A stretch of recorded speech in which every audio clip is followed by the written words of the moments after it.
What are you doing here? She was next to me in the dark, and I didn't know it. I'm shopping for wood on Home Depot right now. I forgot I had that open. That sounds terrible. It's actually I got cool things. I think you'll be happy. Okay. With the projects I have planned. Sounds cool. I'm preparing for this is the intro, by the way. I'm preparing for the season of, some downtime. And I'm back. I'm getting my DIY projects together. I know how much you like those. I've never bought wood once in my life, and I don't plan on starting now. That's a lie. I've bought a lot of wood for other people's junk. Yeah, cool, perfect. I can't think of anything I've ever needed to buy wood for myself. I've done small projects, mostly like book stuff or end table things, but like I need to build a bookshelf. Yeah. Actually, these books ain't gonna hold themselves. At least a bookshelf serves a little bit more function than what I'm planning on. So, I want to build. I want to build a headboard to go to, like, not just to mount onto my existing headboard, like it's I currently have a shelf kind of situation in there, but I want to make. I was trying to find like pre-existing ones that I could mount through it that were like kind of Victorian Gothic looking, ornate wood shit.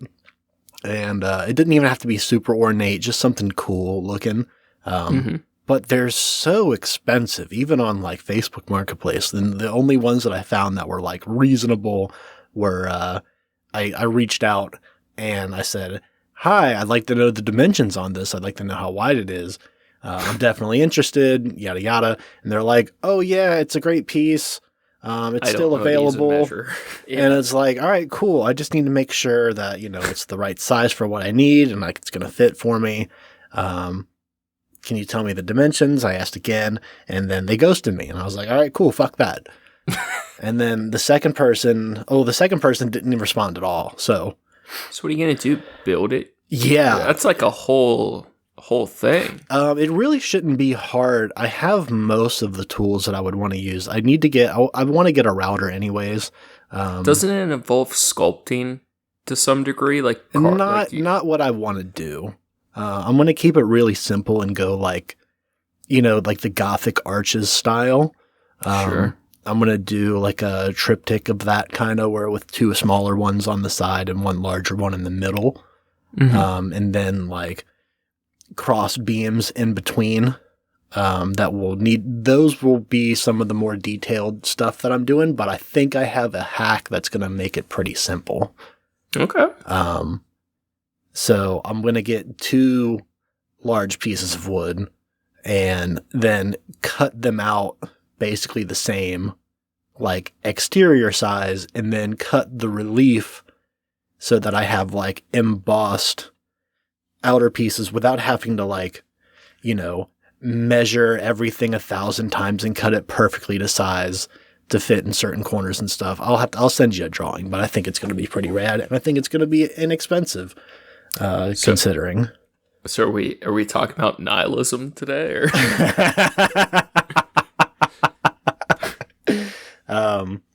Yeah, I guess so. It just sounds like so much work for nothing. I mean, it's for aesthetic. That's not nothing. Somebody gave me a piece of art like a while I in an indescript time, so they can't figure out who it is. And like a month later, I just threw it in the trash.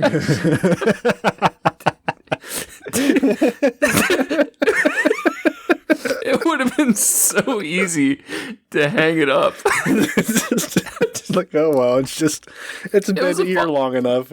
It was a fine piece of art. I just don't give a shit. Like the energy to hang it made me want to throw it away. Of hanging a piece of art, did it like need to be framed or anything? Nope. It's so easy. Just threw the whole frame in the trash. It's so easy to do. But why? What do I get out of it? I don't know. If you like looking at it, then you can have it up and you like to look at it. Here's the thing. That's what art is, right? That's what the only thing that art is for. For a consumer perspective. Yeah, I was gonna say making it different, but there's just nothing there's nothing I really want to see that much. Okay, let me ask you this. Can you think of something that's better that would be like, it's not that I want to see this a bunch, but it's better than the current situation? Sure. I hate my walls. I hate the color of the wall. Yeah, then I was thinking about that's this. Most of what it is. I was thinking about this the other day. There is literally no place in the world I've ever liked. Like, I've never walked in a room or like an area and thought like, this is designed exactly how I want it to be. There's never been like a place where I was like, this is made for me. Mm-hmm. I've never felt that. And I don't give a fuck. I think all the more reason that you would find some comfort in designing it yourself. It's so much energy. It's a lot of work and time. And I need to make shit. It doesn't have to be. I feel like you can put as much energy into it as you want to. Like, I could get into like carving, some ornate patterns and like practice and get really good at that and like, plan out some things and watch a bunch of videos and learn how to do this or whatever. I could do that, but I realized I found a simpler solution that's going to be easier for me and it's going to save me a lot of time and money. And I'm going to like it basically just as much. It's hard for me to envision that. I feel like if it's worth doing, it would be the like crazy in-depth version. Like, not that I'm not saying I don't think you can build this cool thing you're thinking of, but as a general thing, if I could like easily change my environments to be whatever the fuck I wanted, then I probably would. But what I want is not easily attainable. And then the other thing where it's like music, like there's certain paintings at the Cincinnati Art Museum that I know are always there, and I find that comforting, and I get to revisit them every so often. That feels meaningful. But for me to have something like that in my house, the only pieces I would ever enjoy that much would also be very upsetting to see all the time. Like, there's nothing. There's nothing that would that I get something from it being on my wall. What about like furniture? Like comfy. I like pajamas or naked. I don't give a fuck. That's not furniture, but okay. Depends on. I mean, I guess if you're considering that, then it's like you choose like, okay, maybe comfy you don't pillows. Want leather because then your legs are going to stick to it because you're all sweaty. Leather's stupid.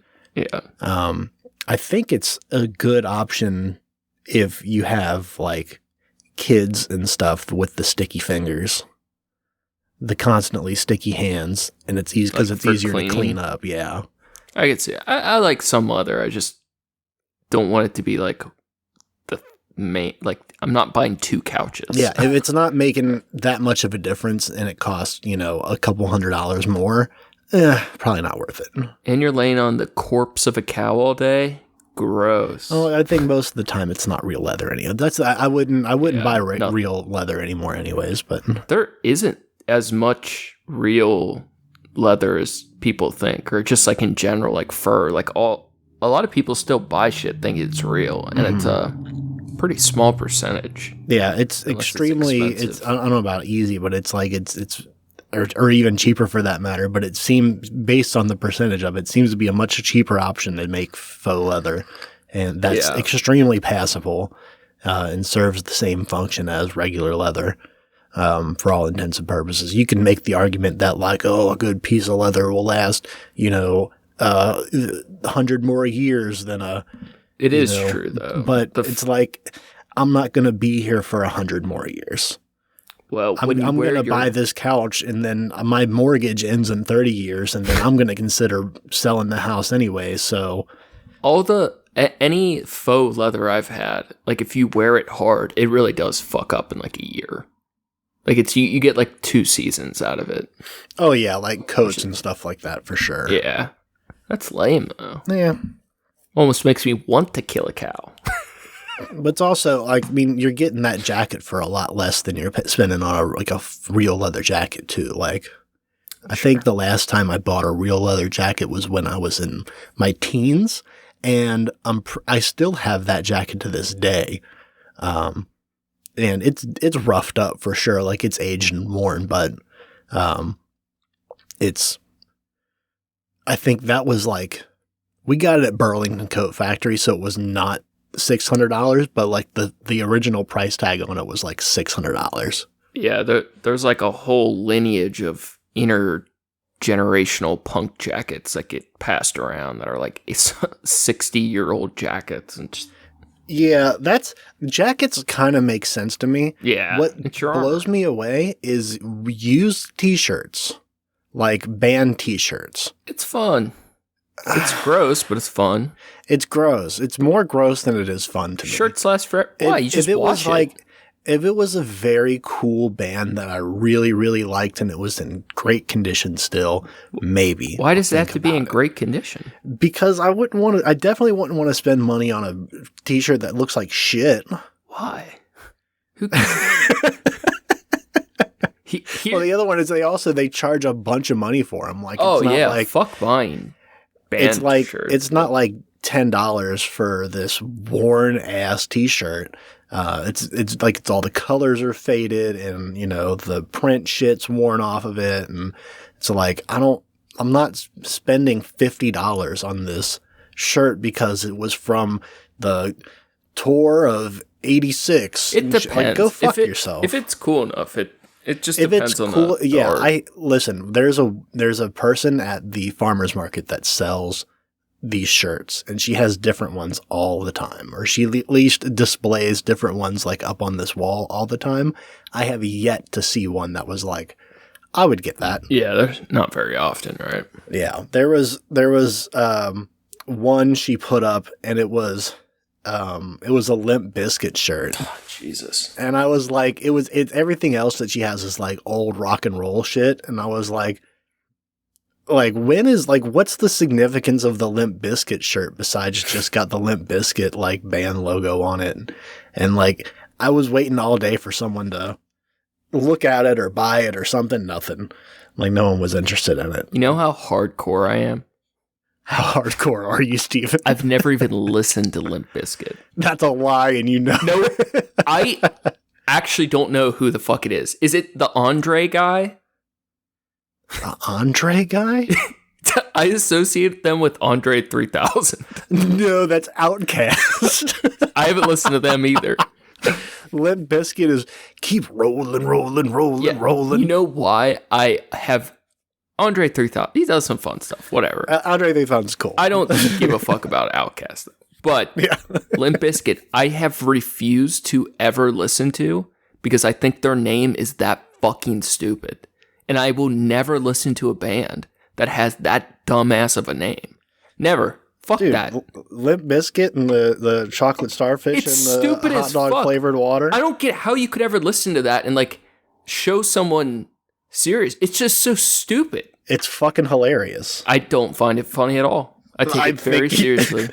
I think you made a stand when you were a young person that was like, this is weak, and I refuse to Name one be involved song with it because it's popular, and then you're sticking to your guns now. Absolutely. And that means I'm a we man knew of that you principle. were a hater, but this is evidence. I'm a man of principle. Okay, I set a rule for myself and I kept to it. Steven, it's just one of those days. like and you don't want to wake up, and everything is fucked, and everybody sucks. Books, don't judge a book by its cover, right? Because the publishing companies are stupid as fuck and don't know how to do book art, right? Like, okay, yeah. Books, like, seriously do. The covers are, like, non-evidential of the content, right? Right. Band names are the names all the members of the band collectively chose together to represent their life's work. Okay? Mm-hmm. Yeah. And then the cover art is what they chose to be the first impression. And if either of those things are dumb as fuck, it's awesome. When I see a bad band name or shitty cover art, I'm like, sweet, I don't even have to give this a try because this could go right in the trash. And I know I didn't miss a single good moment from all of their work. It's so nice. I'm like, oh, sweet. I can't believe I'm about to go on. I'm on the defense of Limp Bizkit. Please do, because I'm not even that just big of a Limp Bizkit fan at all. Apparently, you are. Apparently, I'm at least a bigger fan than you are, and that I've heard. I like a couple of their songs, and I've heard them. Period. Can you say if you like a couple songs by a band? Can you say they're a good band? I'm not saying Limp Bizkit is a good band. Okay. I never so once what's the said defense? that. All I'm seeing is straw man. But just because they're not a good band does not mean that the argument that I'm about to make is invalid. I'm holding my horses. What I don't understand is why you refuse to acknowledge that a band name that is a reference to the game Soggy Biscuit is a bad and not good band name for a style of music that is meant to be is more of a fuck you both to the I don't even know what genre they are. They're new metal. That's what I thought, but I don't know that. I can give the so idea many of it's reasons. like fuck you to the promoters and the record label executives and also to the fans who have to then say, oh, well, what's my favorite band? Oh, it's Limp Bizkit. And what's Limp Bizkit? And it's like, oh, you have to explain what Limp Bizkit is and what Soggy Biscuit is. And then you look like a fool. Immature, juvenile, dumb, stupid. Yeah. I hate it. It's incredibly funny. I think it's great. Here's the answer. Okay. The chocolate starfish. I don't find that hot dog flavored water. I don't find it funny. Like I genuinely like it's like a bummer. I mean it's poop jokes. It's listen, you can be as mature as you want to be. It's the lowest level. It's not farts are funny, but they're funny. No, it's not. But they're funny. It is. Here's the real problem is I don't value Weird Al Yankovic, right? I don't like ha-ha men. Criminal. Silly jokes, right? I want it to be a joke that means something. I want it to be an album they put something into. I don't want to listen to someone that can't even take their own band name seriously. Like it's just, there's nothing in it that attracts me to it at all. Like I respect Slipknot 10,000 times more, and I would never call myself a Slipknot fan, right? Like any other shitty nu metal band that at least put out an album that they tried, opposed to just calling themselves a cum biscuit.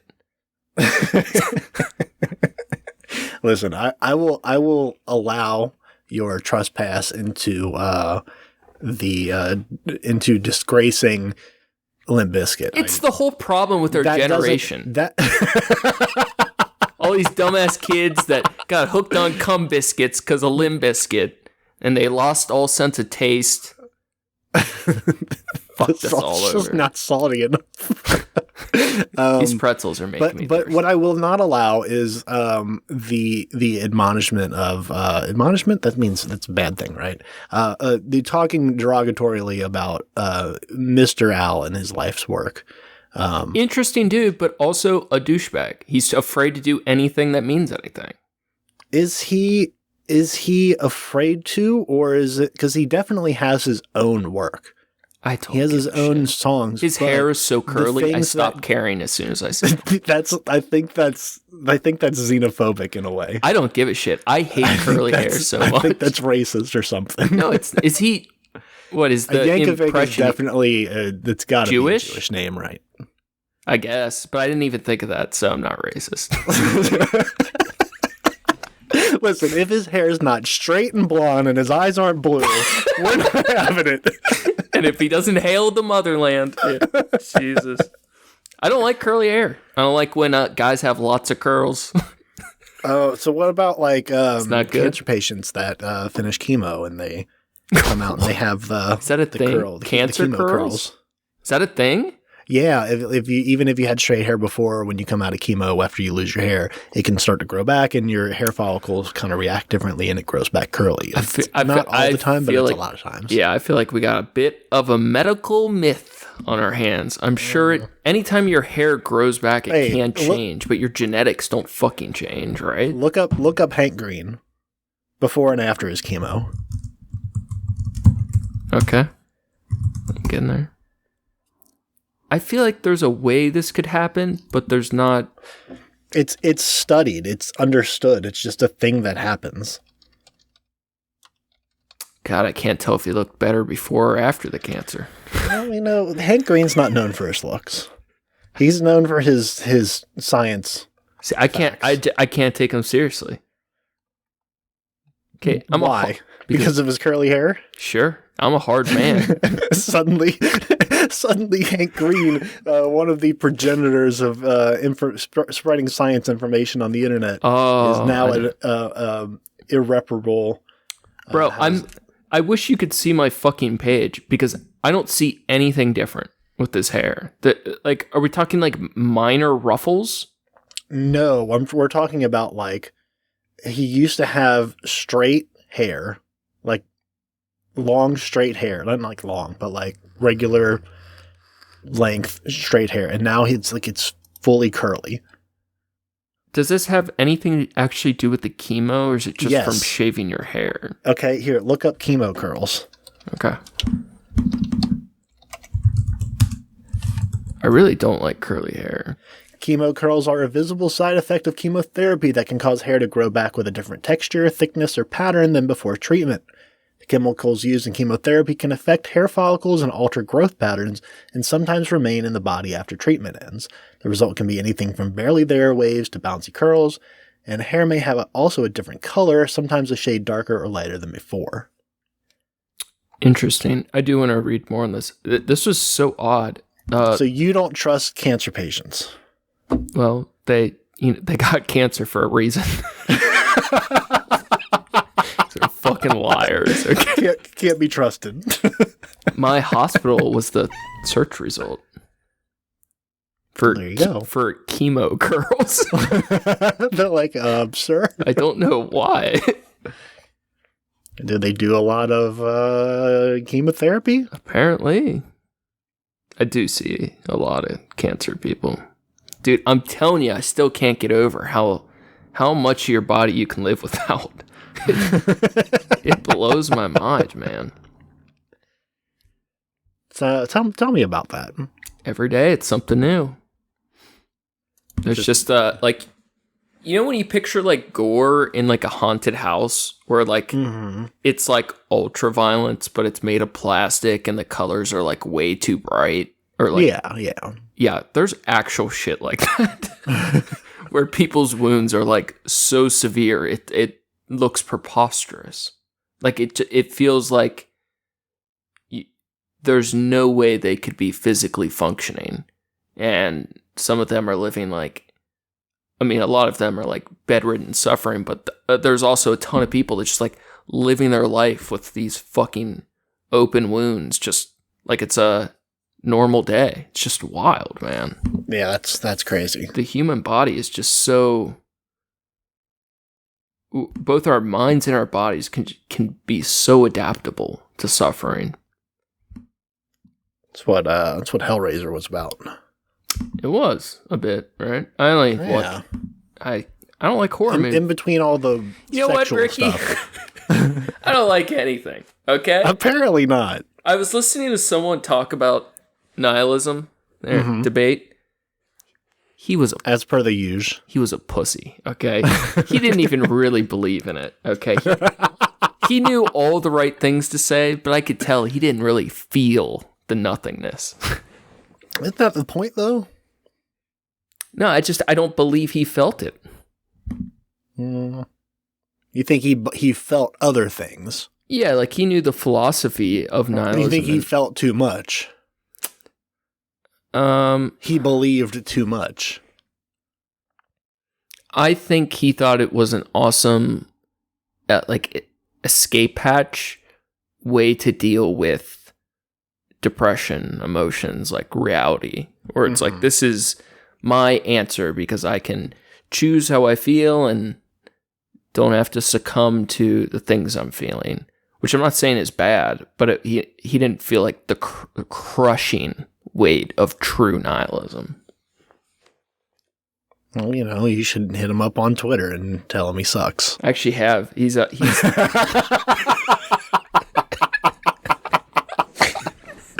steps ahead of you, bud. Said, you know nothing. You know nothing.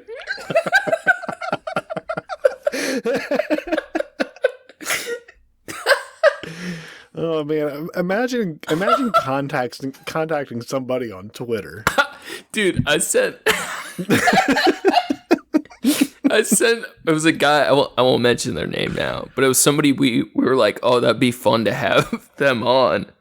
And I just sent him a message like, yo, what up, big dog? I run a super unsuccessful podcast, and we would love to have you on. Instantly blocked.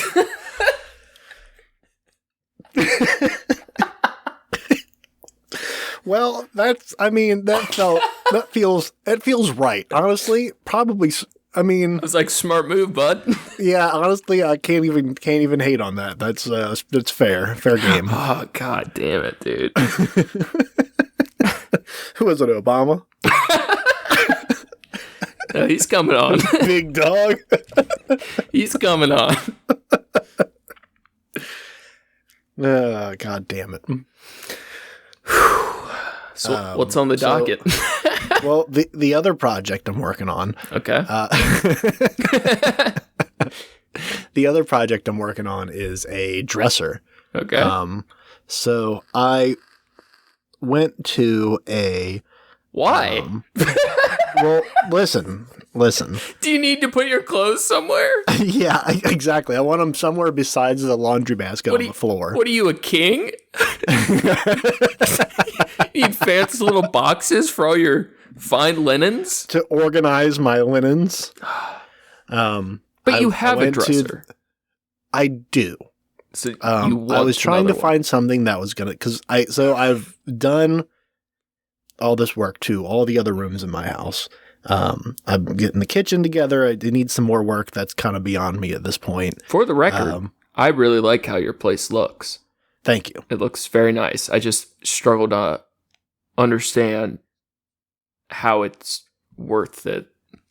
I like it though.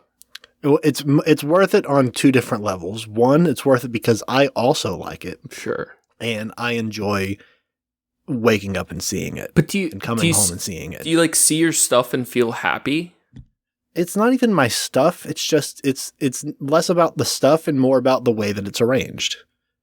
Yeah, there's like an aesthetic, there's like vibe. The things surrounding it, like the black walls, or the things that they're the type of things that they're sitting on. Like it's that stuff makes me feel happy.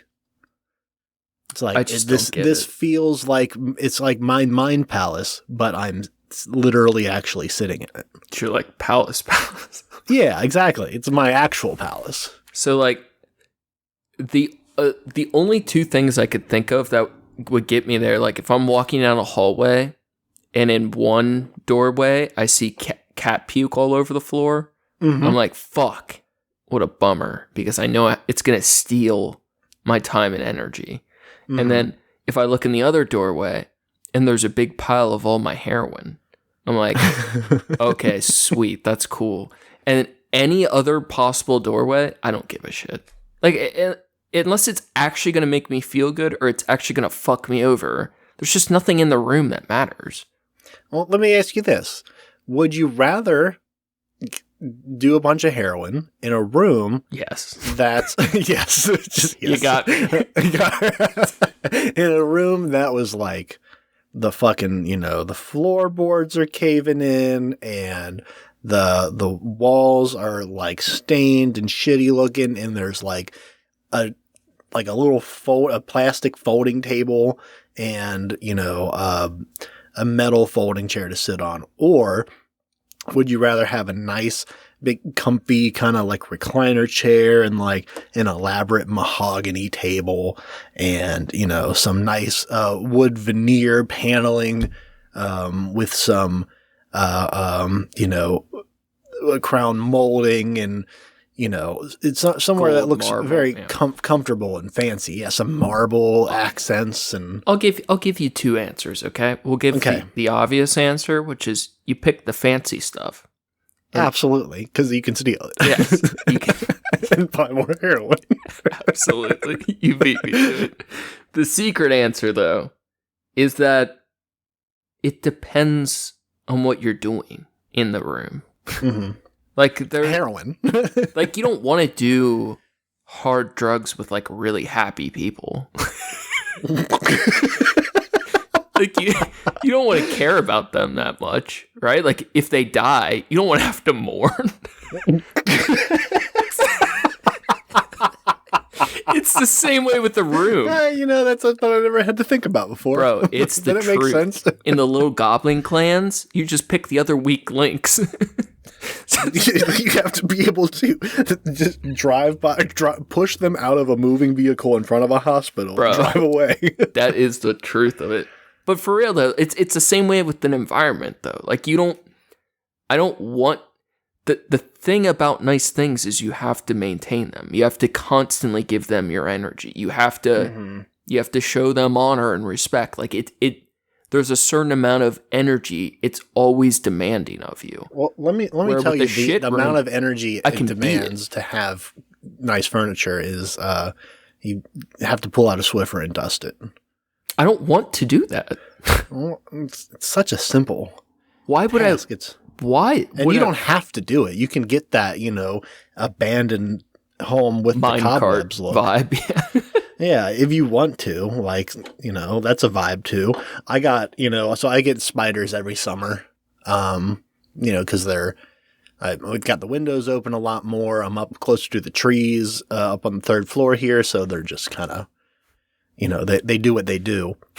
And, I let it go for a minute this time before I actually went and got we have like a pet safe, spider and mite repellent shit that I sprayed everything down with. Yeah.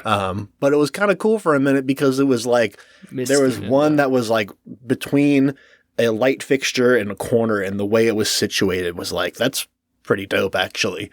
It kind of looks cool there. Have you seen, quick interruption, have you seen people that mat those? You that map them? You get like a piece of canvas, like a stretch canvas, and you put felt on it. Yeah, I have seen that.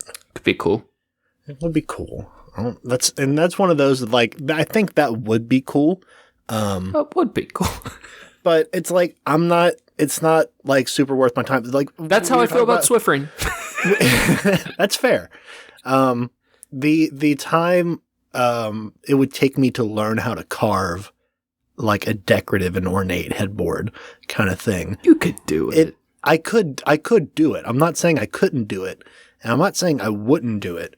But also the time it would take me to do that, unless I had something very specific in mind that I wanted that I'm never going to find anywhere else. You just don't have the time right now, really. Well, there's that. And it's like, even if I did have the time, how much is my time worth? It's like, would I rather be doing something else? Would it be like, if it's, the difference of a couple $100 to get something that is, equal to what I want, almost definitely better than what I could do at my first, second, or third attempt, something that's, because otherwise I'm going to be taking, weeks, months in buying a bunch of scrap shit to practice on and like putting in the time trying to get good at it before I actually attempt the final product. It's like, is it worth doing all that to me in this moment right now if it's a skill that I'm not going to use in the future? Probably not. See, so that's how I feel about almost everything. This is where I'm like, well, first I'll mention there's a cobweb over our bathroom sink. I've been with my partner Sarah for over 5 years, right? Mm-hmm. This cobweb has been there the whole time. It's beautiful too. It probably was a spider web turned into a cob, whatever. Look, it's beautiful. It's huge. And I asked her one day, I was like, I think it's really cute. You love that web over the sink so much. And she said, what web? She said, well, I just can't reach it. She's like, could you get rid of that? I was like, no. No, actually, no. Never. So it's just going to stay. Will you help clean the house? No. Nope. Never. Oh, God damn it. You mentioned, I don't even remember what it was in relation to, but one of your friends who listens said they were surprised how passionate I could be. Does this ring a bell? Like about speaking about something. Oh, yeah. I feel like a mix. Like I just wrote this thing for our other episode, right? Mm-hmm. Very impassioned, right? Mm-hmm. Like when I say things to other people, I really feel them. Like when I'm I feel very like alive, present when I'm doing things with people I care about, right? Mm-hmm. Yeah. And then like you were trying to explain to them a bit, like as soon as I like walk to the bathroom or like go to my room or like it feels completely different.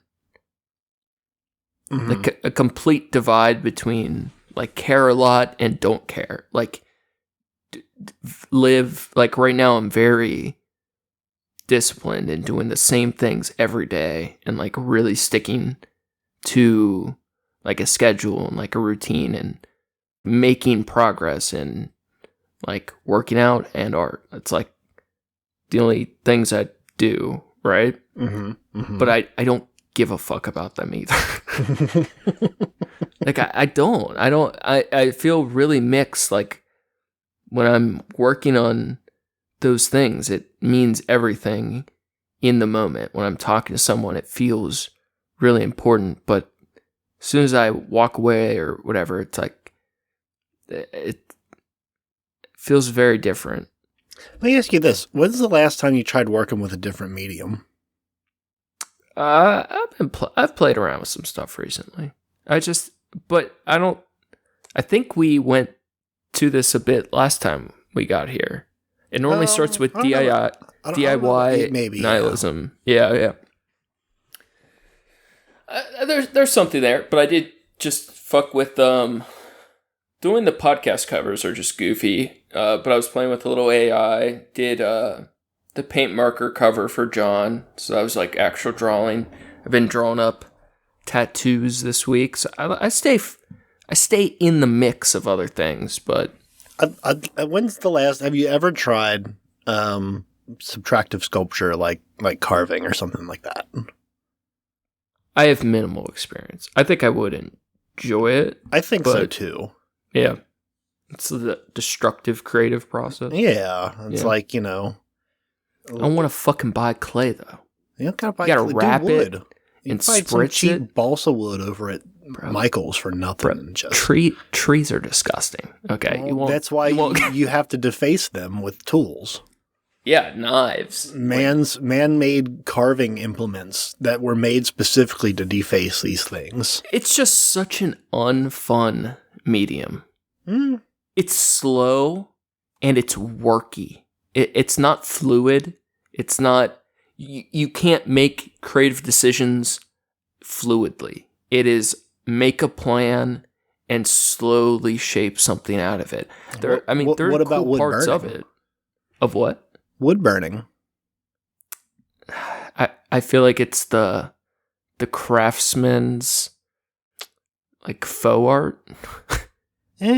Like how many like real wood burn artists have you seen that like, oh, they're actually doing something? Like it's hard to get as much detail as I want drawing. I'm not getting it with. Well, prove it, coward. Do it better. It sparks nothing in me. Just get a blowtorch and fucking go for it, homie. I really like that line. I want to use that for. It sparks nothing in me to like mundane questions. Could you pass the bread? It sparks nothing in me. Is that a no? All right. I guess I'll just come get it then. All right. Well, let me quiz you. Okay, we call this shit testing. Okay. Shit test me. Why do you feel? And I don't mean this in a bad way. I'm trying to switch the vibe. Why do you feel so motivated to keep up the heavy workload you are while staying on all your other stuff? You're doing a lot right now. It's not so much that I'm trying to keep up the workload, is more than like I now have funds to, in the summer I make a lot more money and I'm able to fund things that I've been planning on anyways. Yeah. And especially in the wintertime, like fall, wintertime, I have a lot more time to do the things. And like, it is work, but it's work that I'm choosing to do for fun for me. And I will be learning things like I have like a jigsaw and I have some tools that like I've only used a couple times for projects, that I'll get more experience with them. And I think I will enjoy some of I like building things anyways, but like I think I'll enjoy some of the more decorative bits of it, like getting a router with a couple different bits and doing some stuff with that, which, should be cool. I think I'll enjoy it enough that it's obviously still work, but, labor of love shit. And plus, in the end, I have the finished product that I want. And then when so you asked me like why bother doing these things? And like I said, well, that's one of the reasons. It's because I like looking at it. The second reason is, other people come over and like, wow, that's really cool. Or I like that. It's like, yeah, thank you. Like I made that. Or I designed this. You spark so many things in me. Okay. One, all right, this is the same problem with fashion, right? Mm-hmm. People have terrible taste in fashion. Mm-hmm. And they always have the quip, right? I got sisters, right? So they always have the quip. Well, you don't fucking know fashion. I'm like, yes, I do. I'm an artist. They're like, look at you. You're hideous. And I'm like, it's because I don't give a fuck, right? Like, fuck fashion. Like, why? What is the... I think... Do you get a good feel? Like, I do... I get some of that when people like my art. I'd be lying if I wasn't. But do you get that out of, like, your environment? Things you're creating?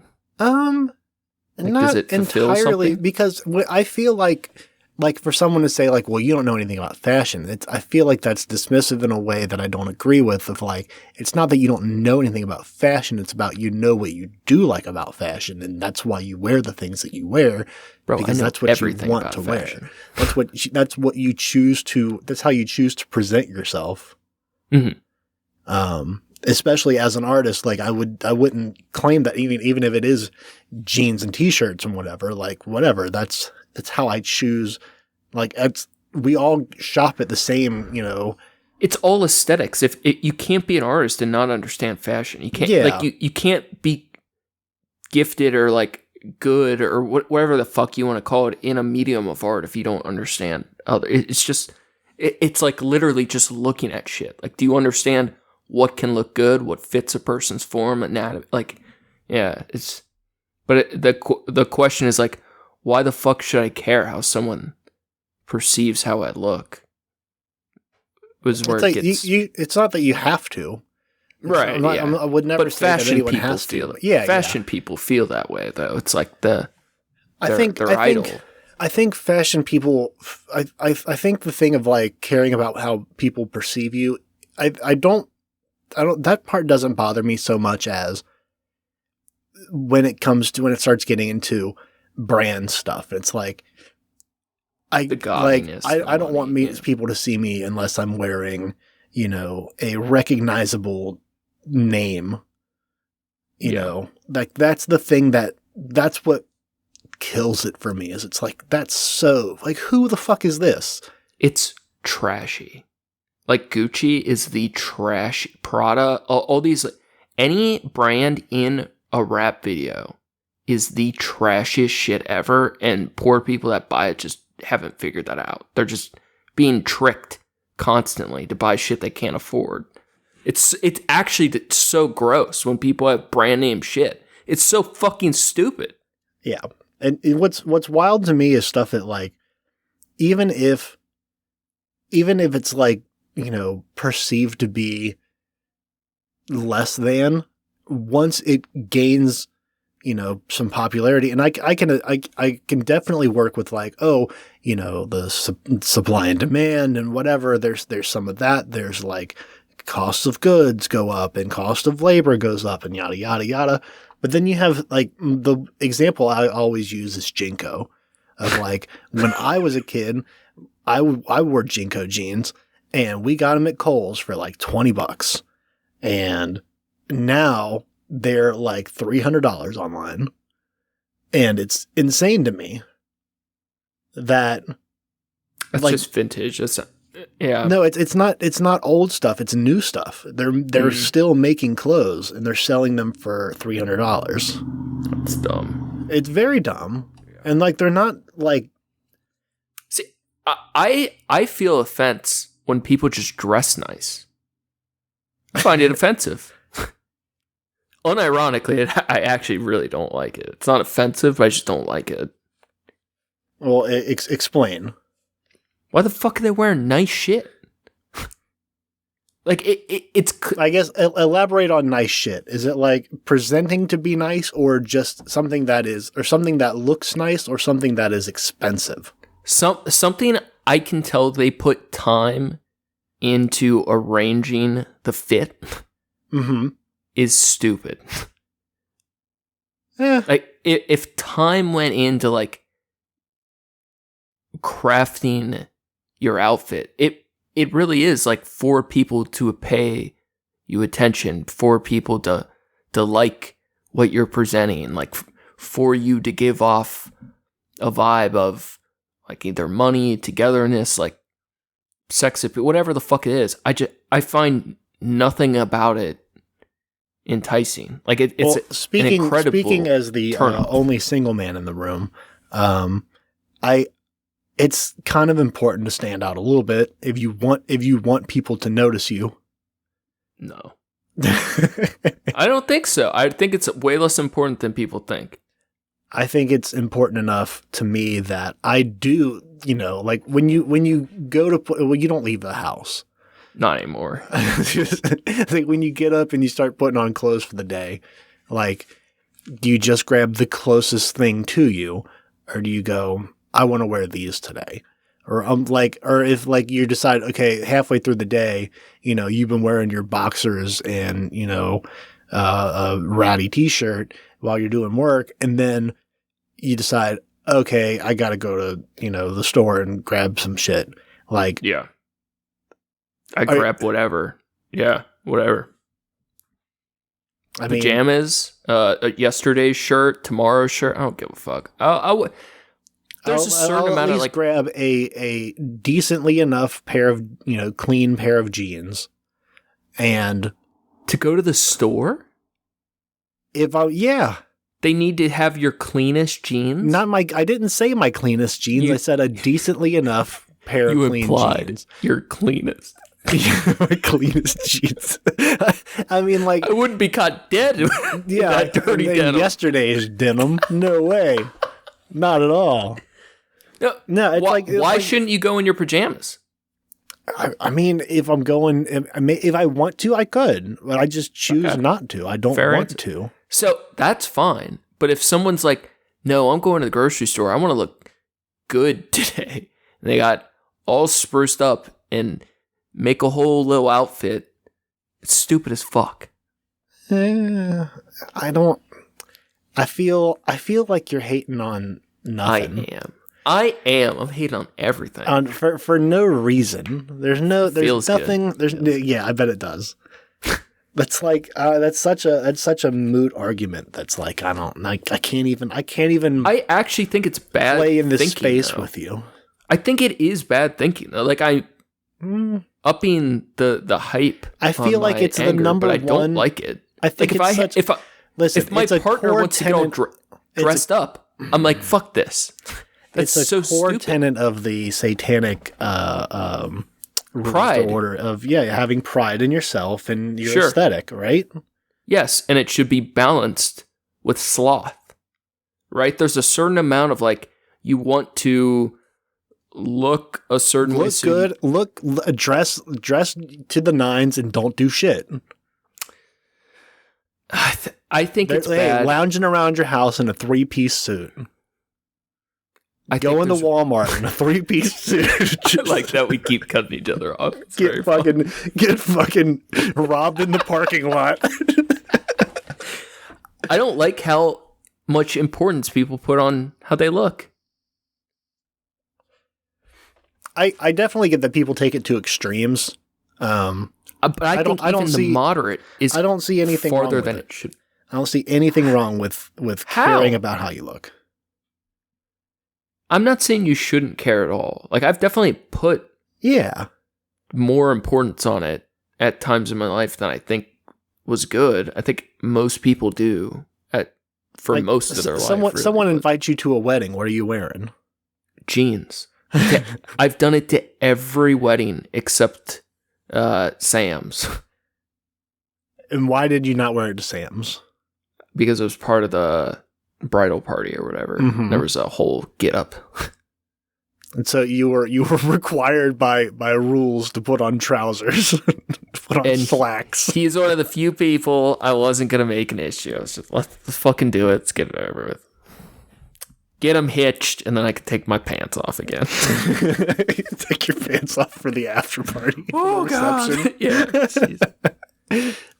Now, do you not feel like good when you wear like a nice fitting like suit? No. I think it feels great. I think it's aesthetically gross and uncomfortable, and that combination literally is the worst thing. There's no money someone could pay me to wear a suit to work every day. Wouldn't do it. I don't care if it's $1 million a year. Not doing it. I'm not like every day, I hate the authoritarian suits so much. I just hate how it looks and feels. Every day gets a catch for me, mostly because summertime. But that's the main reason. Well, if you're wearing a suit, you're in a nice, cool office. Yeah, but sometimes you gotta like walk from the parking structure. This is very detailed. Well, I thought about this when we did a catering. Parking structures. We did a catering thing downtown not too long ago. We do a couple of them a year, and I think about that sometimes. Of like, fuck, it's hot. Like, I'm glad I wore shorts today. And I go into this office building, and like, these are professional people who work like jobs that like they're meeting with clients and shit. And it's all these adults just exactly. All these people like with their pants and suit jackets on and shit. And you're like. And you guys are supposed to be smart? But that's how I truly feel. Like, you guys are supposed to be smart. This is not smart. What is wrong with you? You can't tell me you don't feel that. I mean, right. Okay, so you see these saps. You meet with a real estate broker about a multi-million-dollar deal, and he shows up in some board shorts and a Tommy Bahama shirt. You're doing the meme. This is the meme. What's the meme? This is the meme. All right, now I'm calling us both poor people because I mean, yeah, that's we're fair. poor people. Poor people think rich people dress fancy, but real rich people dress like poor people. Like if you're actually rich doing a multi-million-dollar deal. Well, I'm not saying. So what I'm saying is the person that you're putting in responsibility of like handling, like you're hiring this person. You just want them to look a job suitable for you. If they're the type of person that wants to stand out and wear nice shit, I don't want them doing the deal because they are greedy and superficial. You are in the minority on that. Most people want somebody who's like, oh, okay, he at least, like took the time to look nice for this meeting with me. Nice is fine, but dressed up is different. I'm not saying he's wearing a fucking, a 3-piece suit with the coattails on it and shit, like, and a top hat. I would imagine there's a spectrum of outfits that this wheeler and dealer could wear that we both would feel is totally fine. But if they're dressed up super nice, it's weird. That's not the role they should be fulfilling here. It shows weird parts of their personality that I don't know if I like in my dealer. Just a button-up shirt and slacks? That's all they need to do. Yeah, that's what I'm talking about. Yeah, I'm not talking about they're wearing, tuxedos and shit. We're on the same page. Yeah. Yeah. I agree. Yeah, I don't want fucking Mr. Monopoly showing up. No. Because that's not the gig. Then I have to have my lawyer reread the deal. Yeah. See what this... Why is this real estate broker look like he makes, Jeff Bezos wash his shoes? He's going to send me straight to jail. He's going to steal my money and leave me in the poorhouse. Yeah. I was recently watching a little architecture documentary. Okay. Going back to, God, I hate it so much. Is it postmodern? I hate the terms of time. I don't know. Was it? I think it was. It was postmodern architecture. That means nothing. Future architecture? I know what you're referencing. The Art Nouveau era isn't. Yeah, I get what you're saying. What I'm saying is I hate that term also because it doesn't make any fucking sense. Isn't that the term though?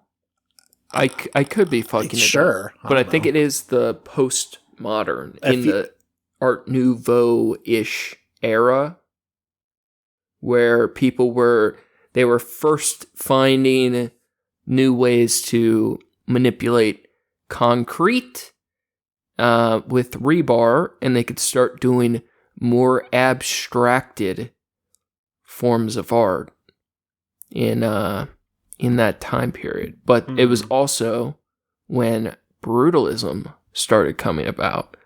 But long story short, there was kind of this divide in the French artists on ornamental architecture versus the cubism, the brutalism, that kind of shit. Yeah.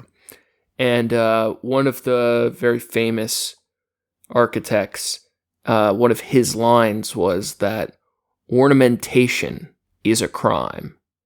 And he felt that over flourishing or designy work or showiness in architecture in many ways could be a crime because you're forcing this aesthetic, this look upon the people who don't have enough money to own it themselves, right? Like when we exist in society, we're subjected in many ways to the architecture around us. And that's why he felt there should be little ornamentation in architecture. That's how I feel about life. I can see that with certain things like office buildings, like government buildings and stuff like that. I can see that argument.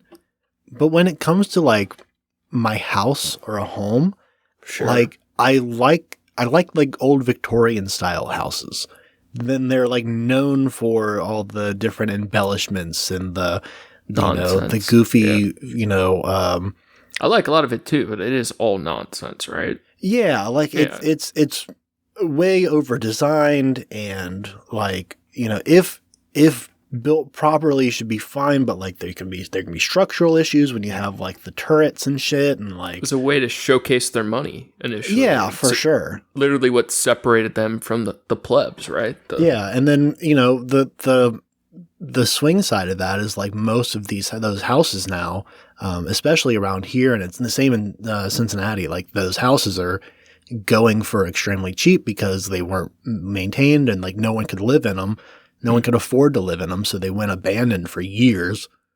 It's interesting. So they're going for hella cheap right now, and, you know, they're either most of them are being bought and turned into like rental properties because a lot of them were built with like 4 to 5 bedrooms in them or more.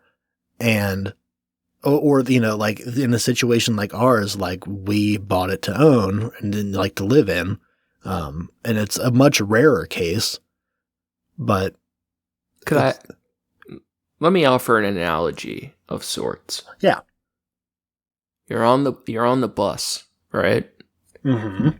There's a dude on the bus, clearly fucked up, right? Not doing well. We'll leave it at that. You can smell him from very far away, right? Okay.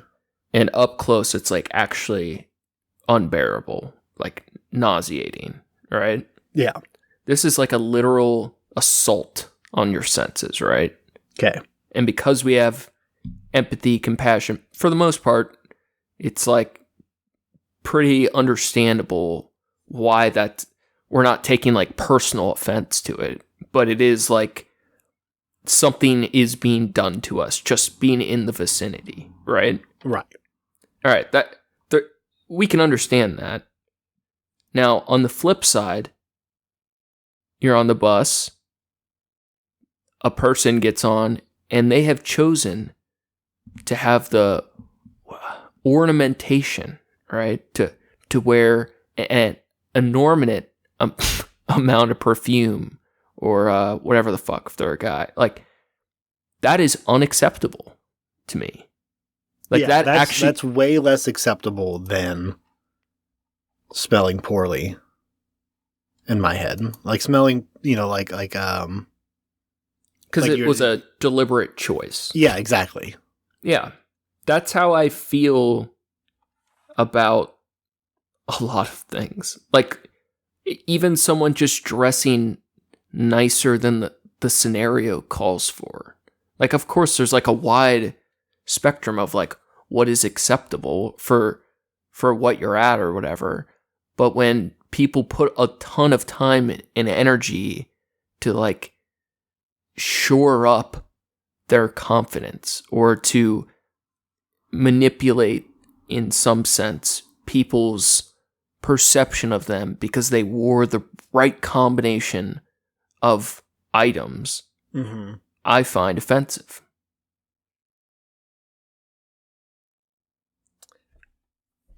I can see where that could have something in like extremes, I guess, but I can't follow you to that cliff. I'm not willing to die on that hill. I think I could drag you down with me. Like if we were on the bus and some dude gets on and he's got his handkerchief square and he's got, what are the fancy sunglasses? Oakley's? Oh, he's got Oakley's, slick back hair, got the gold bracelet, he's got smelly stuff on.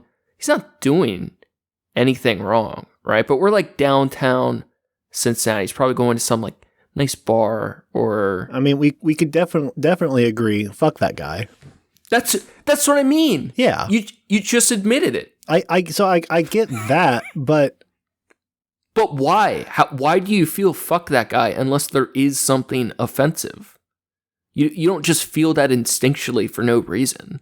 I'm just like laying out why I think we feel that way. I mean, I definitely feel like you hit it on the head a little bit with the flaunting wealth thing.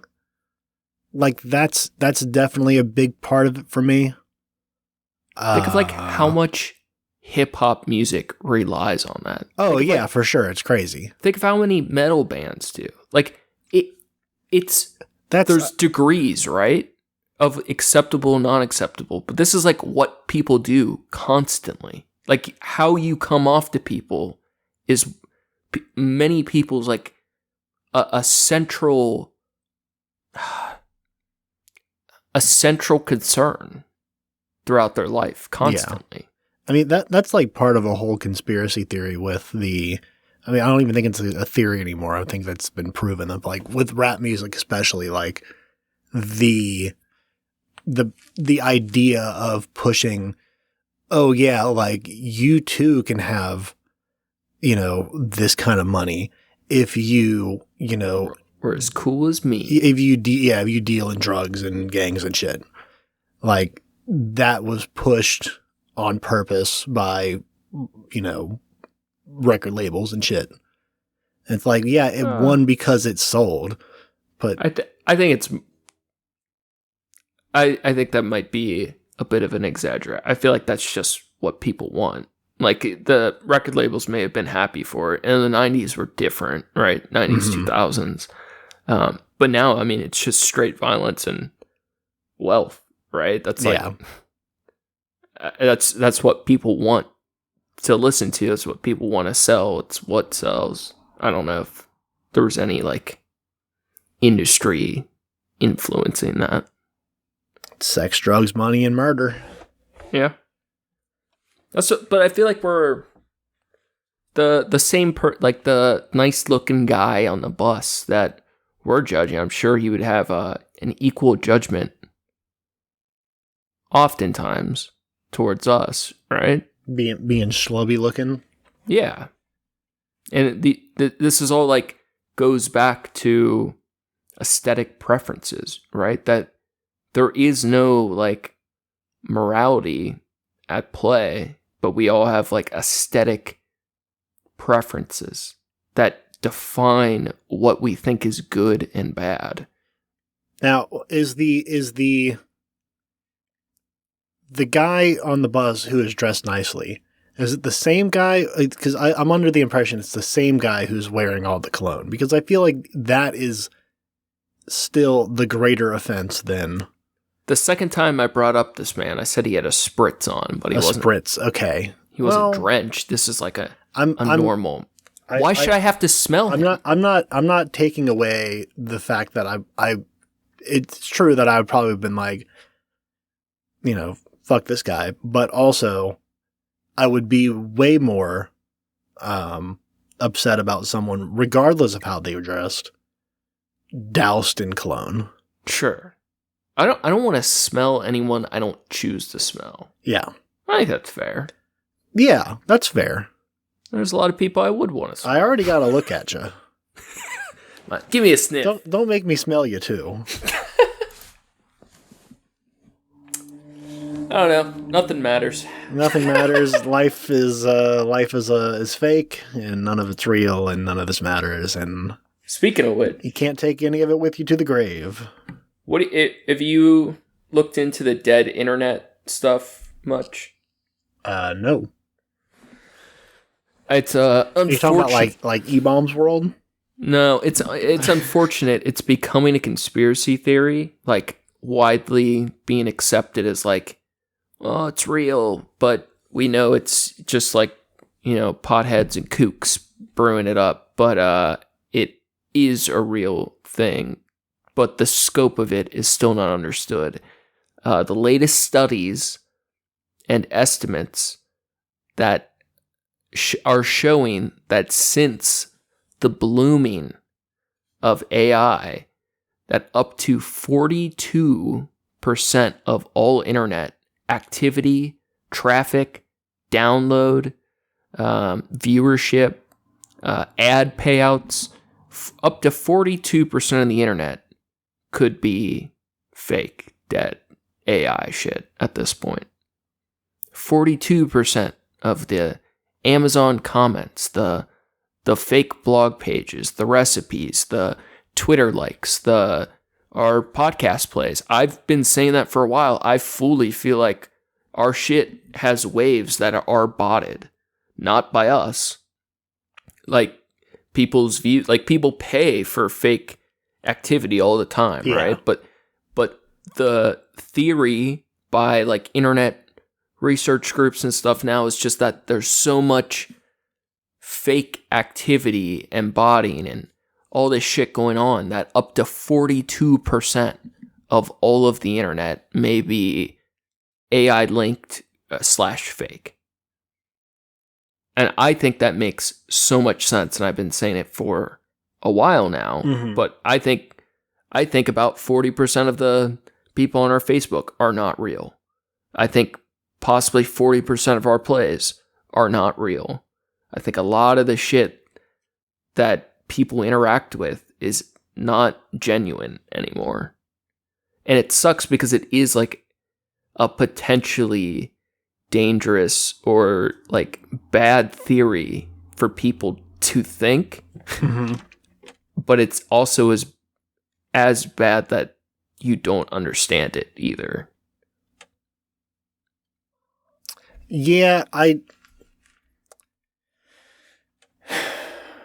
how we get our data is changing so much. How you know if something is true. Like, for 42% of the internet to be corrupted in that sense, like this has major downstream consequences. Like the next 5 years, knowing who to trust, what is real, when something is true or not, is becoming increasingly more difficult. And to navigate that, like I was trying to explain this to my mom. I'm like, Mom, half those recipes could not be real. And that doesn't mean don't try them. But she's like, no, these people in the comments are saying this, and that. I'm like, I understand, but as savvy as we feel like we are, right? I feel like I can see a lot of the fake shit, right? It doesn't mean we know. Like there's things can be so convincing and appear to be real that aren't. And it's just the more nuance it takes to understand things that are happening, the easier it is to just get lost in that complexity. And just so much has changed about how we know what is true now. Yeah. We're going to see it as we ramp up to the election. I guarantee that. Yeah. It's like the question is then what's to be done about it? There's a lot of work. I think it's interesting. Some people with, for example, to hamper Adobe from forcibly stealing your shit for AI, a lot of people are running these, they're calling them like AI poisons. There's like one of them's called Nightshade. It's a program and it embeds encrypted data in an image that fucks up the AI training, right? So you're basically just giving Adobe a hard time, right? You upload your full Adobe storage full of nightshaded images, so it's like mistraining their AI to fuck with them, right? Yeah. Separate from that, there is like an expanding realm of people who are finding out ways to tag and track, whether it's AI bots or AI images, video. Like, how can we trace things back to their origins? How do we know who said what, where, from what source? Like, there are ways we can better essentially like timestamp or watermark things or decrypt things that are going on, but it's always easier to throw out 100 lies than to debunk one of them. So it is a very, very difficult problem that are attracting a lot of people, both in tech, like my brother's kind of in this realm, or a lot of philosophy people. Like this really, I think as we get older, it's going to become one of the biggest questions in our time is, how do we know what's true when everything is so easy to manipulate, or with the power of internet connection, you can change the world, millions of people's opinions on something off a lie if you just are clever enough, right? Right. What's your solution? I don't have one. I just was presented with this problem today. You've thought about it before. You're a smart guy. You're gonna do. Listen, we're not going to get into population control today. Well, that's a big sticky mess that I don't really have a. There's a lot of government people trying to push for licensed internet usage, public stuff. That's crazy. It's terrible. Yeah, but there's a lot of real concerns too. Yeah, fucking people suck. What else is new? I come here because people suck, and I don't want to think about it sometimes. And then yeah, you're more of an avoidist than I am, I think. I think there's certain degrees of that, of where, like, if there's not a thing that I can do about it, you go like this. You go, well, yeah, that's yep. There's like you can. I'm sure someone could put together a supercut of that, of just me going, well, fuck, I don't. It doesn't like the fuck draw about something to do about it. You don't feel something like. For me, that's like an exciting thing. Like there's a problem. It has high stakes. There's lies, deception. There's the truth on the other side of the scale. Like that's something that gets me like going. I think for the most part, I have enough sources of anxiety. Like what? Come on. This is a bigger problem than all of Shut it. the fuck up. Like what? Fuck you. What, your headboard? What about the future of truth, brother? No, that's another escapism thing. That's another thing that's like, well, I'm just going to focus on this. Dealing with other people's sources of income and being responsible for that it's a big one that I feel responsible for. I can't imagine. I can't imagine why you would want that responsibility. It's management, I feel like, bro. That's how it goes. Say again? It's management, dog. That's how it goes. It's part of the game. It's just so unattractive to me. Like that part of it, there is that part of it does suck.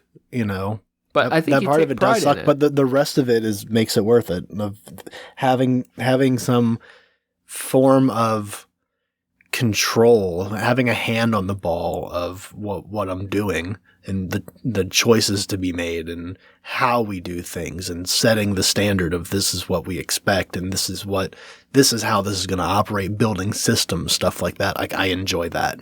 Setting the example for how we act, how we respond to these questions, and how we respond to, each other, and how we treat, our coworkers as well as our customers, that kind of thing. I enjoy setting those standards, and I hate being a part of it. I feel, and especially from the perspective of I'm undoing a lot of the wrongs that were presented to me when I was starting out and I was just an employee in this industry. And now I have the ability to change that for the better, and provide a better example for people moving forward of how work should be. You carjacked Jesus and took the wheel yourself, huh? Goddamn right. He was a shitty driver. Now, I hate all of what you just said. For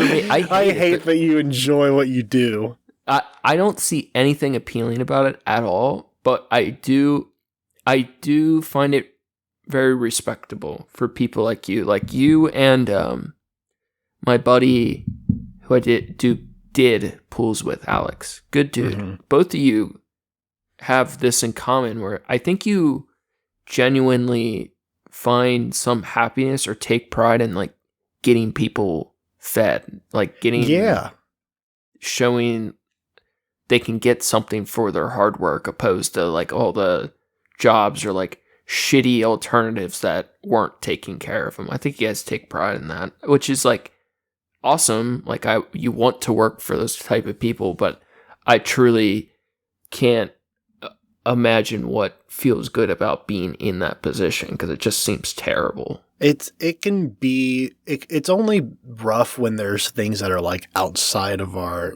like scope, or like we're in a position where, you know, we're building a new location and we're having issues with getting it set up because there's a third party involved that's not, you know, doesn't have it together yet for us. And we've already had a couple other delays that were outside of our, you know, like we plan to have this together by like May, and we're pushing it now. We hired on a bunch of people who, you know, they're college kids and whatnot, but, and most of them, you know, they're fine, you know, doing stuff for the summer and like they're enjoying their summer anyways, even if they're not getting as many hours as they were expecting. You should put our podcast on the interview. Like they have to a 5-star review or like list our best take. Click this link, click 5 stars. Thank you. Now you see if we'll hire you or not. Don't listen to it though, please. You have to respect me after this. Having that kind of problem come into place where we're like, okay, well, I keep having to change the schedule because I'm giving these kids hours, and then all of a sudden it's like, well, actually, we don't have a place for you right now. And kick rocks, kid. Yeah, it's like I can try to find something else for you, and like that's what I've been doing, is trying to manipulate shit, and then you have situations where, you know, the half of them are called out because they're on vacation or something, or they're trying to do something because it's the holiday weekend, and you're like,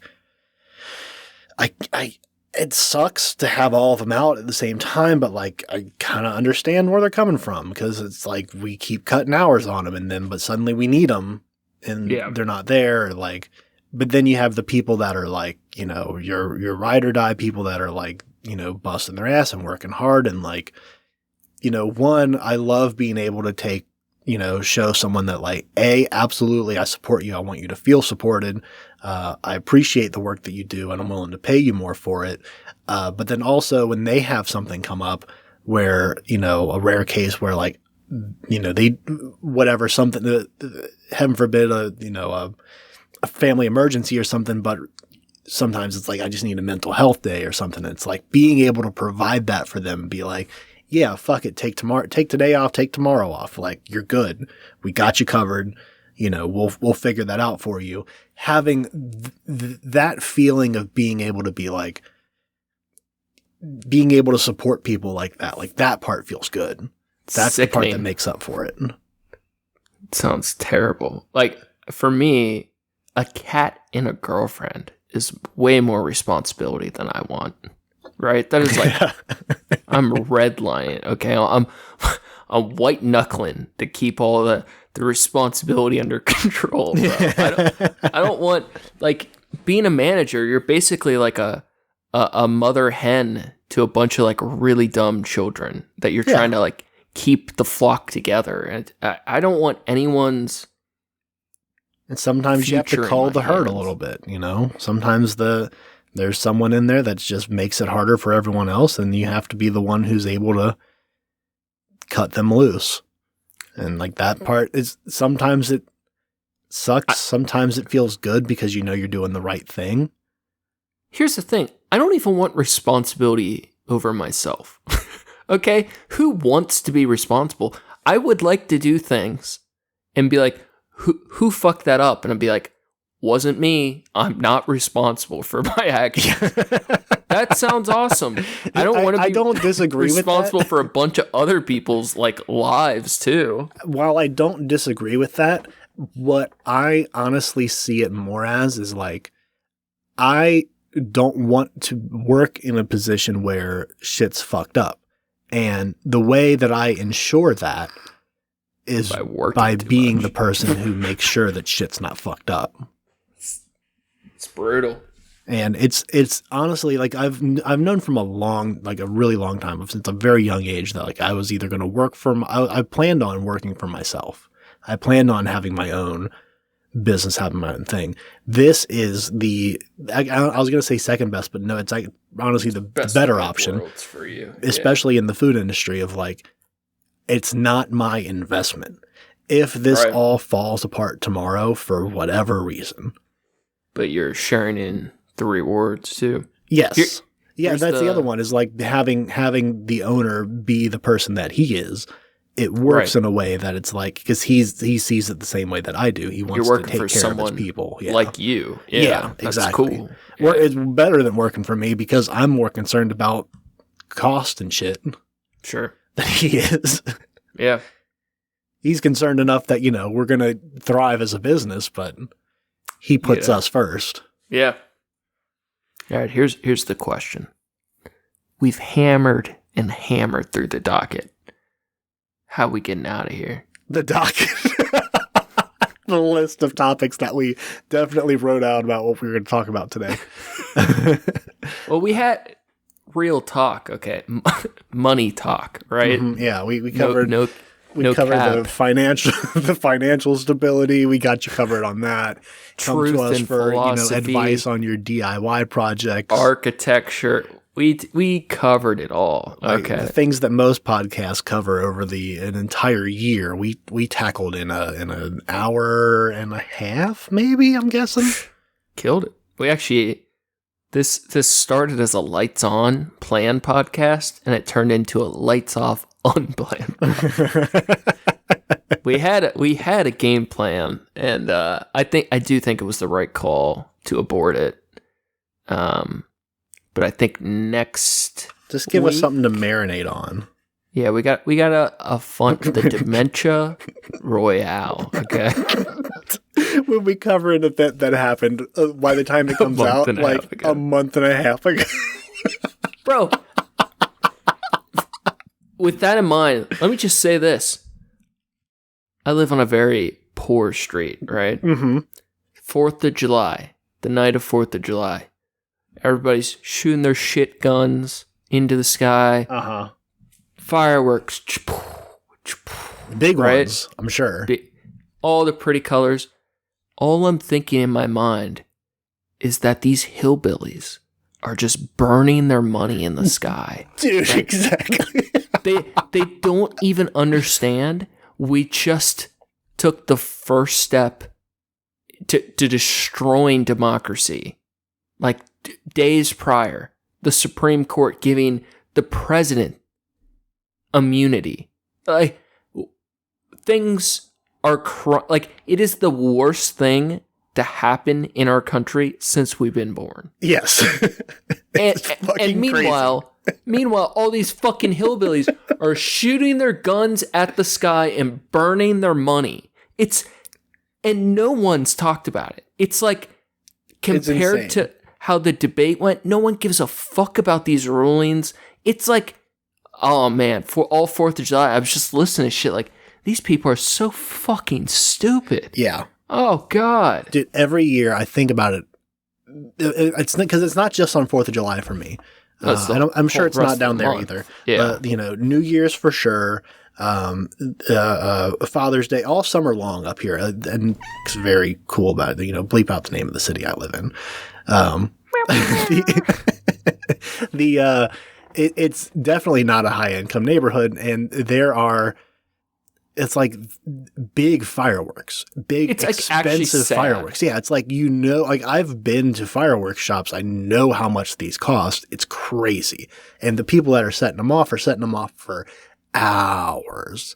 And they definitely spent thousands of dollars on these fireworks. And you're like, who has the budget to do this and live in this neighborhood?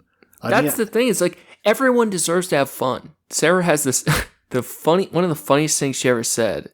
I can't remember the setup for it, but she's like, it was just so simple. She said, doesn't everyone deserve treats?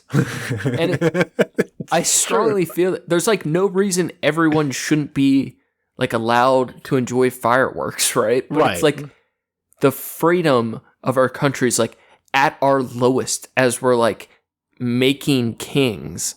And the people living like this neighborhood, like just straight up don't have that money. Like, it's like, it's just sad. Lighting fireworks to commemorate a day.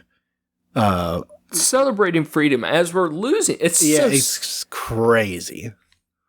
It's just like a mind-boggling, dude. Because no one gives a fuck about. Like, I've read all these. I haven't read the Chevron one much, but like the president. Like, I've spent a fair bit of time, and no one gives a fuck.